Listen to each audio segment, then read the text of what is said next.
Você já parou para pensar que quando sonha, não é só sua cabeça criando histórias aleatórias, mas o seu próprio inconsciente tentando te mostrar quem você realmente é?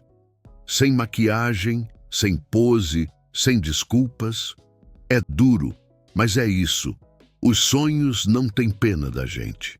Eles jogam na nossa cara aquilo que escondemos até de nós mesmos. E aí está o verdadeiro poder oculto do livro de Jung. Na superfície, o texto parece apenas explicar símbolos e arquétipos. Mas se você prestar atenção, ele está falando de uma batalha interna.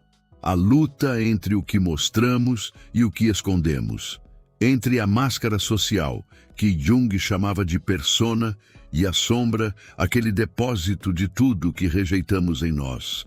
A sombra não é só coisa ruim, ela também guarda potências que a gente nunca ousou usar. Mas como ela aparece? Quase sempre de forma disfarçada, simbólica, nos sonhos. E aqui vem um detalhe que muita gente não percebe. Jung insiste que os sonhos não falam só do passado, eles antecipam futuros possíveis. Eles sugerem para onde sua vida pode estar indo se você não mudar de rota. É como se fossem um trailer da sua biografia editado pelo inconsciente. Isso quebra aquela ideia de que sonhar é apenas recordar traumas. Não. Sonhar é também vislumbrar destinos. Vou te contar algo pessoal. Teve uma época em que eu sonhava repetidamente que estava dirigindo um carro sem freios. Eu acordava suando, com o coração acelerado, e a primeira reação era besteira, coisa de cabeça cansada. Mas quando parei para encarar, percebi que o sonho estava gritando. Eu tinha perdido o controle da minha própria vida. Eu estava deixando decisões importantes na mão dos outros, fingindo que estava no volante, mas sem freio, sem direção.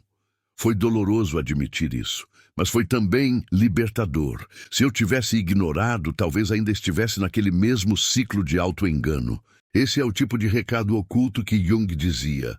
O sonho te chama de volta para si mesmo. O livro também deixa escapar um ponto incômodo. A gente adora acreditar que é racional, que decide tudo com base em lógica. Mas Jung mostra que boa parte das nossas escolhas é movida por forças invisíveis, por símbolos que nem percebemos.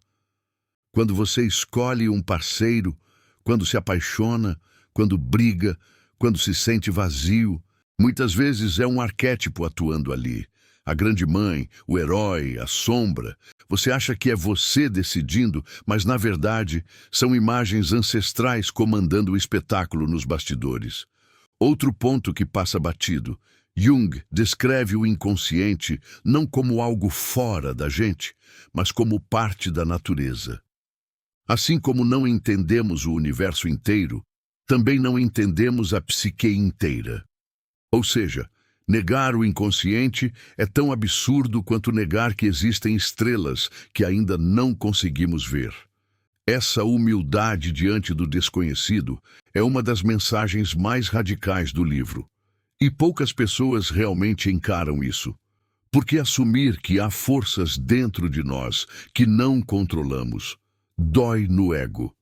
Agora presta atenção numa das metáforas mais fortes que Jung propõe. Ele fala da perda da alma, como os povos primitivos chamavam. Quando a pessoa se dissociava, quando uma parte da psique se desligava da outra. Hoje, a gente vive isso sem perceber. Quem nunca se sentiu partido em dois? Quem nunca agiu de um jeito e depois se perguntou, que diabos deu em mim? Esse descompasso é a versão moderna da perda da alma. O perigo é viver nisso sem nunca perceber que há algo quebrado. E é aqui que entra o processo de individuação, tão repetido no livro. Superficialmente, parece um termo técnico, mas se você cavar, é a coisa mais prática que existe. É o convite para se tornar inteiro. Não é virar perfeito, nem eliminar a sombra. É deixar que consciente e inconsciente conversem, se equilibrem. É parar de viver como dois estranhos dentro do mesmo corpo. Isso muda tudo. Sua relação com o trabalho, com o amor, com o sentido da vida, mas exige coragem.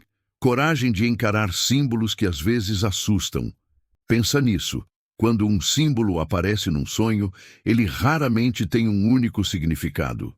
Uma chave pode ser poder, pode ser desejo, pode ser espiritualidade.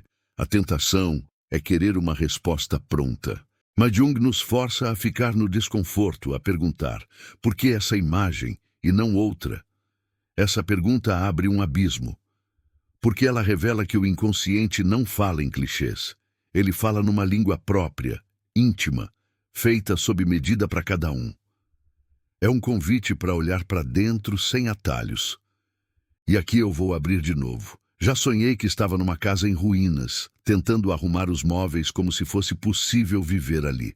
Acordei perturbado, mas ignorei. Sonhei de novo, outras vezes. Até que caiu a ficha. Era a representação perfeita da minha vida emocional na época. Eu insistia em manter relações e hábitos que já estavam caindo aos pedaços. E eu fingia que dava para ajeitar os móveis.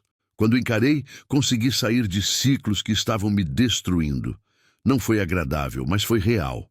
É isso que Jung chama de conselho do inconsciente. E tem outro viés oculto no livro. Ele mostra como a gente transfere essas imagens simbólicas para o mundo externo. A política, a religião, a arte, até a ciência, tudo está cheio de símbolos que revelam mais sobre o inconsciente coletivo do que sobre a realidade em si. Os deuses não desapareceram, só mudaram de nome.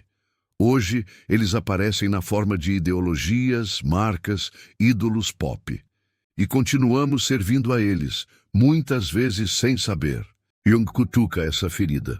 Por mais modernos que nos achemos, continuamos regidos por forças arcaicas. Para fechar, o verdadeiro lado oculto de O Homem e seus Símbolos é que não é apenas um livro sobre psicologia. É um espelho incômodo. Ele nos força a admitir que não somos donos de nós mesmos, que temos máscaras, sombras, vozes ancestrais soprando em nossos ouvidos, mas ao mesmo tempo nos dá uma saída. Se aprendermos a dialogar com esses símbolos, podemos nos tornar mais inteiros, menos reféns do que desconhecemos. Esse é o mapa secreto que Jung deixou. E agora eu quero te provocar. Qual símbolo ou sonho você acha que está tentando te dizer algo hoje? Qual é a imagem que insiste em aparecer na sua vida? Comenta aqui embaixo, porque a conversa não acaba com o livro, nem com esse vídeo. Ela continua no espaço entre você, seu inconsciente, e a coragem de escutá-lo.